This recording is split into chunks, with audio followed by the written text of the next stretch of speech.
Hey, everybody. Dave Hagan here. Can you get rich in only 25 minutes a week? We'll talk about that today on the Financial Wellness Podcast.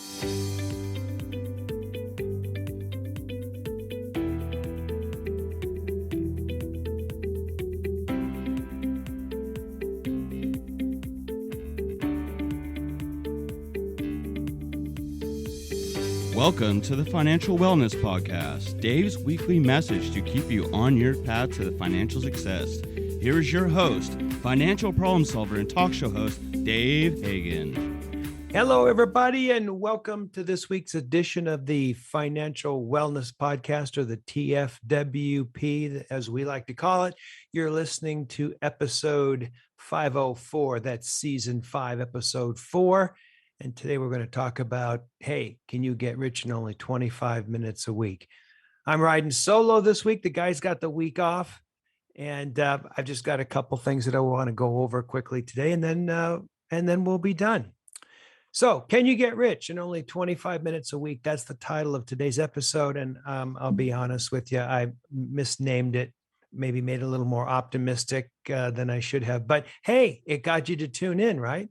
So a couple things about the title of the episode. First, I'm not sure that the objective is to get rich. Maybe it's to get self-sufficient. Maybe it's to be comfortable. Maybe it's to be able to make different decisions in your life, but not necessarily rich. Although for some of our listeners out there, that is exactly it, just to get really, really rich and really self-sufficient. But that's not necessarily what we're trying to do here. We're trying to get to people to be self-sufficient so that they can make different decisions in their life, in their work, in their career, et cetera, et cetera. Now, is self-sufficient the term if rich isn't? Well, we talked about that a lot last year. You recall the guys and I spent a lot of time talking about what was the right term. Retired doesn't seem right, because if somebody follows these guidelines, you're going to be able to do what you want, that is, live off the interest on your saved money a lot earlier than when you retire. So is it appropriate to call yourself an investor, to be self-supporting? It doesn't matter what the name is. The point is, you can live off the money from your investments and be comfortable. Secondly, can you do it in just 25 minutes per week? Well, I mean, really, of course not. But 25 minutes can control how you modify, how you control, how you think about your week. And that's why I really think that 25 minutes a week can make a big difference in your financial life. We try and make these episodes about 25 minutes long. I think that that's long enough, gives people a few things to think about, and then we move out into life and seeing how we can potentially integrate that into your financial plan long term. So yeah, maybe I push the title a little bit, but I think it makes the point, and I think it gives us a few things to talk about here today. So let me explain a little bit more about this and really give you the essence of what I like to think we're about in the process. So I'm looking over the internet the last couple of days, and I'm just looking at some of the titles and stuff. And these things just are amazing. Like this is stuff on the internet. Will Ferrell makes phone call. Well, that's important. Kanye, or Ye, or whatever his name is lately, gets ice cream cone. I kid you not. That was actually an article in a newspaper about Kanye going out and getting an ice cream cone. The Kardashians doing anything seems to be on the internet every single day. There's stuff about whatever the Kardashians or the Kardashian clan is up to. Same thing, frankly, with Elon Musk, but as you know, I dig that. Here's something from today. Sarah Palin's to battle New York Times at defamation trial. I don't particularly care. That's kind of yesterday. I saw one this morning, the underside of the Great Resignation. Now, wait a minute. Actually, that's kind of a good one. We're going to talk about that some more in a couple of weeks. But my point is, we're overrun by information, and not necessarily good information. It's just chewing gum information. It's just junk.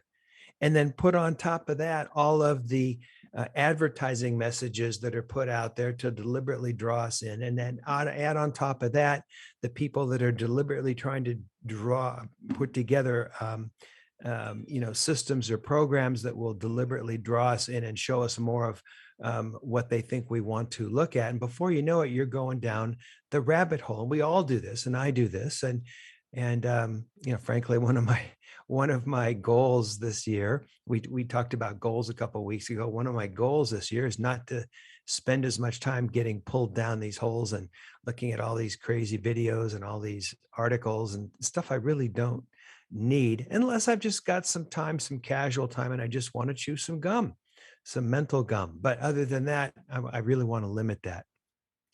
So what we're trying to do is we're trying to compete with that a little bit. We're trying to give you something to put in your mind each week as well. Not long, not lengthy. I don't like hour programs. I don't like hour and a half programs. Takes too long.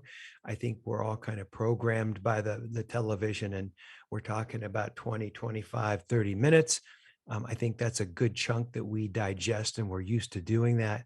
And if we can give you something good to think about in that period of time each week, well, that's going to sit in the countenance of your mind, and hopefully some of it will sink in.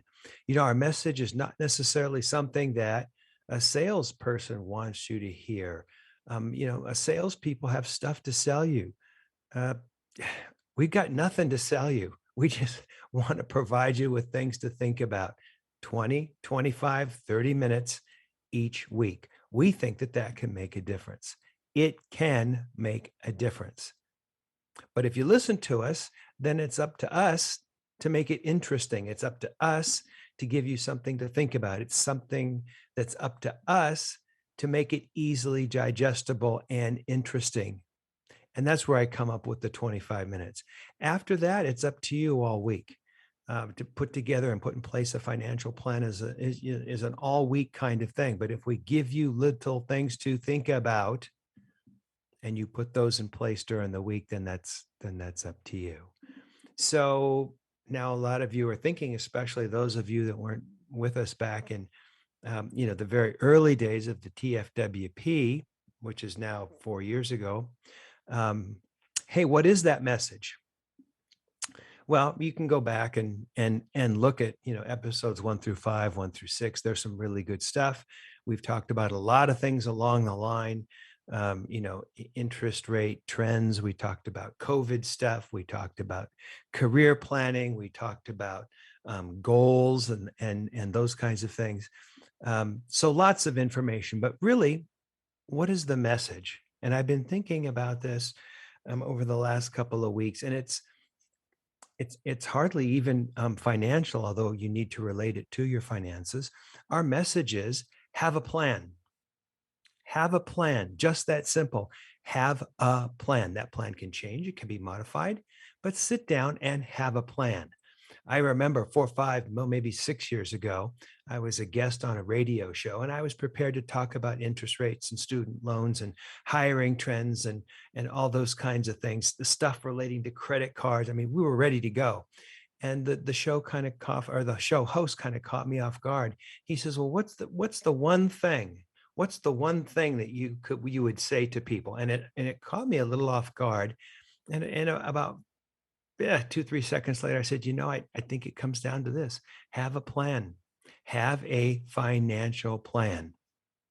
And that plan, at least from our point of view, is nothing more complicated than spend less than you earn.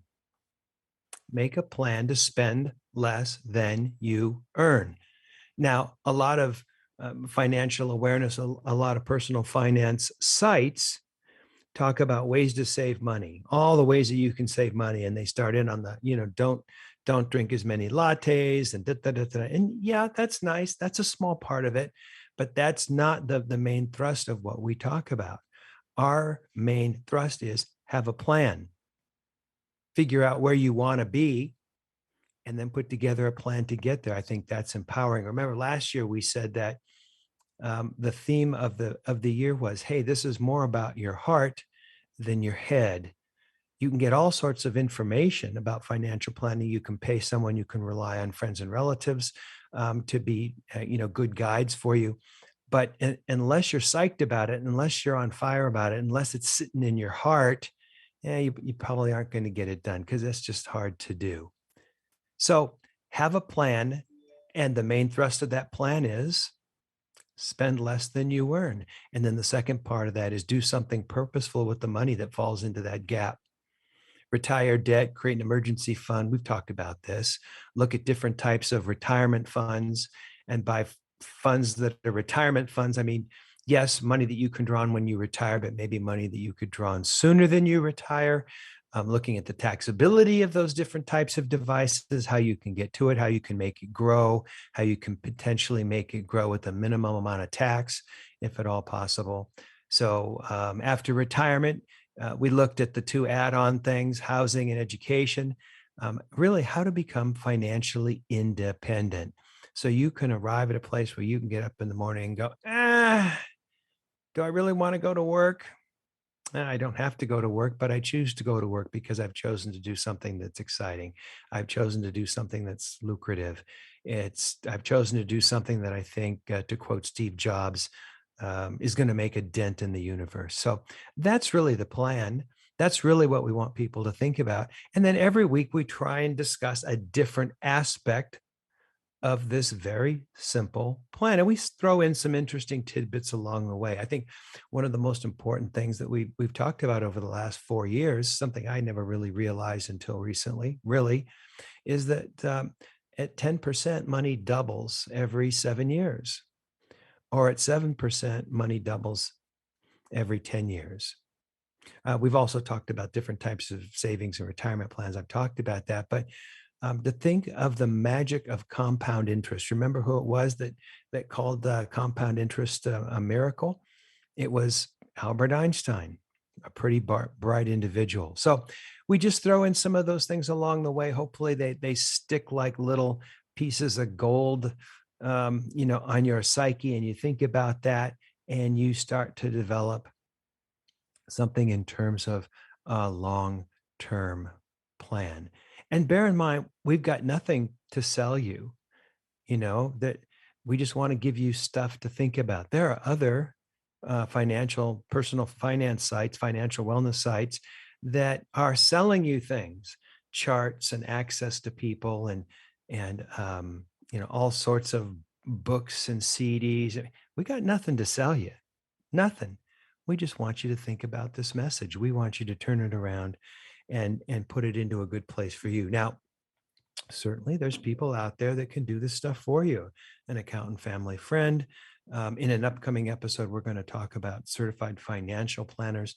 Why wouldn't somebody spend $1,000 to $2,000 to $3,000 to have a financial plan written for their whole entire life? It's crazy to me that people don't do that, but it's an emerging profession. I think it's critical, frankly. Why would someone not spend that money? Well, because they haven't created a gap between what they make and what they spend, and they don't have that money. So that's what I wanted to say about our message. That's what I wanted to say about what we're about. It started out a few minutes ago talking about, hey, how to get rich in 25 minutes a week. And I think we've explained that. And I think we've gone through the message. And I think that gives you something to think about over the next week or so at least. This is Dave Hagan, and you're listening to the Financial Wellness Podcast. You've been listening to the Financial Wellness Podcast, Dave's weekly message to keep you on your path to financial success. If you have a question that you would like Dave to answer on the podcast, go to thefinancialwellnesspodcast.com. You can leave an audio message with one click of a button, or type your message into the question box. Either way, it's sent right to Dave's phone. Don't forget to subscribe to the podcast so you receive the new episode notifications. Let's listen in now as Dave answers some emails. All right. I don't want to do an email. Actually, I want to follow up on something that we talked about a couple weeks ago because I was just seeing a lot of things come up in the media this last week about it. 2, 3 weeks ago, I talked about my beef with Matt Damon, and I think it was the last episode of last year, so about 3 weeks ago. And I was talking about this that he's one of the front people for crypto.com, and now the LA basketball stadium is called crypto.com arena, whatever it is. But my real beef was with Matt Damon, not necessarily selling his name to crypto, because I mean celebrities do that all the time, I guess. But um, the closing line of the article, or the advertisement, was "Fortune favors the brave," and I thought it was encouraging people to like go all in on crypto, and I really didn't like that, even though I like Matt Damon as an actor an awful lot. So I thought I was being pretty forward thinking and bringing this up, pointing this out. I thought I was being a very good observer in society and passing those observations along to our listeners. But it turns out Matt Damon is getting killed on the internet, on places like Yahoo Finance and all these places.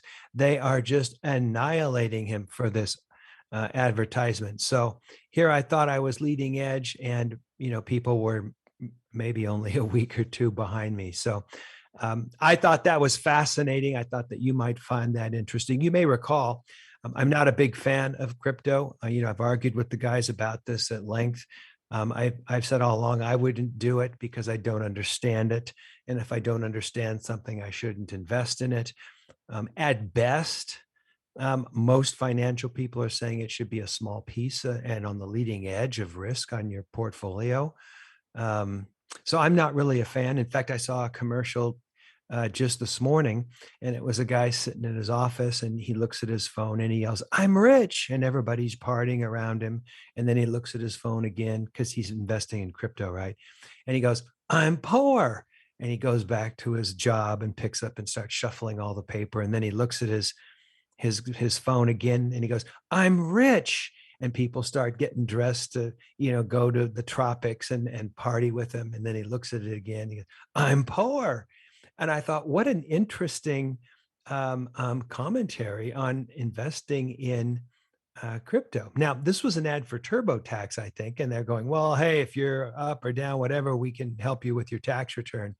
And that was really the purpose behind the ad. But I thought it was an interesting commentary on people who are investing at least large percentages of what they have in crypto, because they're rich, they're poor, they're rich, they're poor.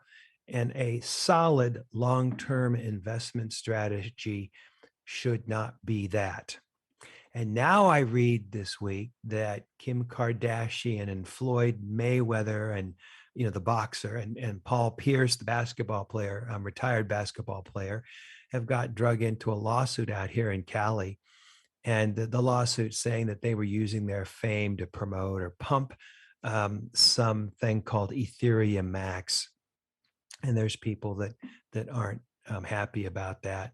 And then that leads me further down the rabbit hole, because I'm interested in this, and I want to keep our listeners up to date. And I see other celebrities that are now lending their names to these kind of cryptocurrencies. Gwyneth Paltrow, Reese Witherspoon, actually a real fave of mine, and Paris Hilton, not Paris Hilton, the fave. Reese Witherspoon is the fave, and a whole bunch of others. And I mean, who wouldn't lend their name to something like this? If someone came up to you and said, "Well, you're famous, would you smile and say something nice about crypto? And guess what? We'll give you $10 million." I mean, it's really hard to say anything other than okay to something like that. I mean, as long as it's not fraudulent.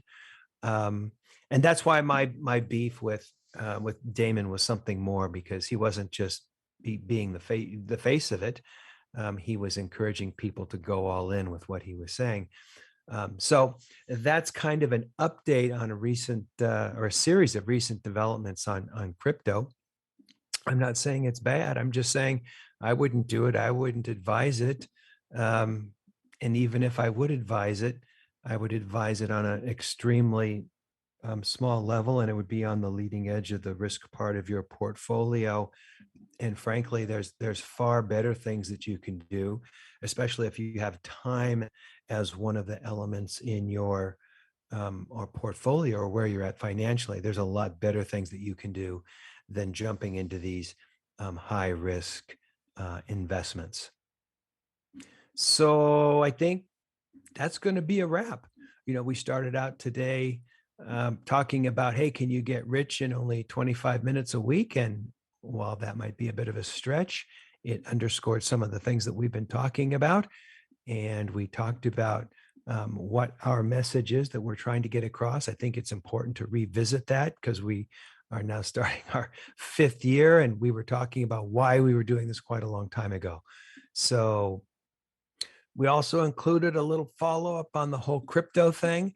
And I think all of that taken together creates an episode. This is Dave Hagan, and you've been listening to the Financial Wellness Podcast.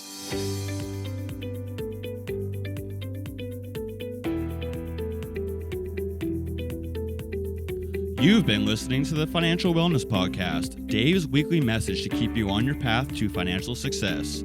If you have a question that you would like Dave to answer on the podcast, go to thefinancialwellnesspodcast.com. You can leave an audio message with one click of a button, or type your message into the question box. Either way, it's sent right to Dave's phone.